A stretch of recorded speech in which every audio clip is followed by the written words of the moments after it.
Kisah nyata di Jazirah Arab. Ada seseorang zalim sekali. Dengan kekayaannya dia sombong. Dengan kekayaannya dia sombong.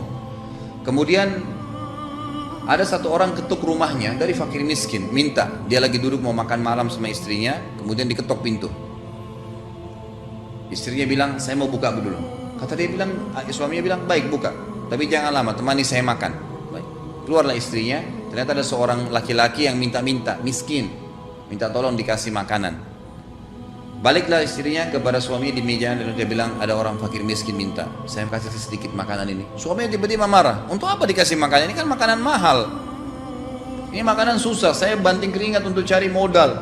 Ada apa kok dikasih orang miskin? Udah nggak usah, suruh aja bilang tidak ada makanan di sini. Ini kisah nyata. Laki-laki itu berkata begitu. Jadi dia lupa nikmat yang sedang dia makan ini Allah yang datangkan sebenarnya. Dia sendiri Allah yang ciptakan gitu kan. Kenapa harus ada kesombongan? Istrinya sampai nangis-nangis minta tolong kasih makanan, tidak mau. Baik, pergilah. Terpaksa istrinya sambil nangis mengatakan, dan ini istrinya untuk dimarahin, si fakir miskin depan pintu didengar.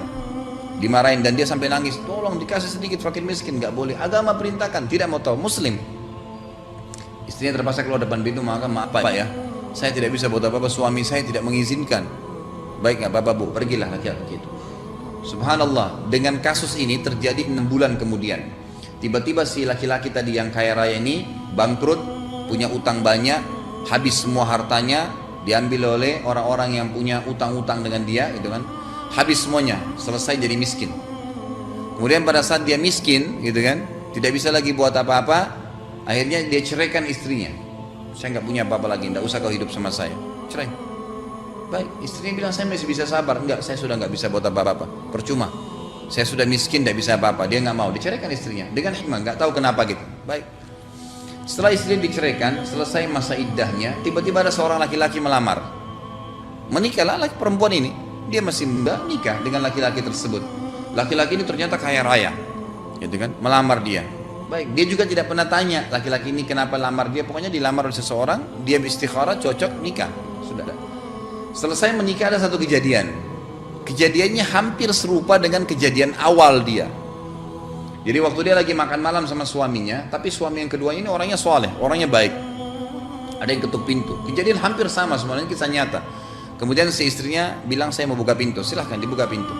Ada orang fakir miskin yang minta. Ternyata fakir miskin ini ya itu adalah mantan suaminya si perempuan tadi. Minta di rumah orang ini yang tadinya diusir sama dia.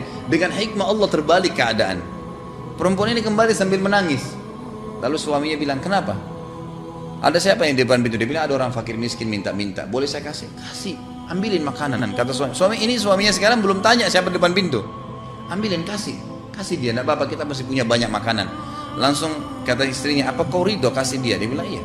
Kau belum tahu orangnya, nggak apa-apa, kasih aja. Kalau orang minta dalam agama kita disuruh kasih. Dia bilang, tahukah kamu yang minta depan pintu adalah mantan suami saya dulu yang nolak memberikan makan. Ada satu orang miskin dulu dia tolak kasih makanan. Apa kata suaminya depan meja? Dia bilang, sebentar, kamu duduk dulu. Kamu tahu, ingat kisah itu? Dia bilang, iya. Kamu tahu siapa yang minta-minta depan rumah dulu? Depan rumah kamu? Dia bilang, tidak. Saya dulu minta-minta.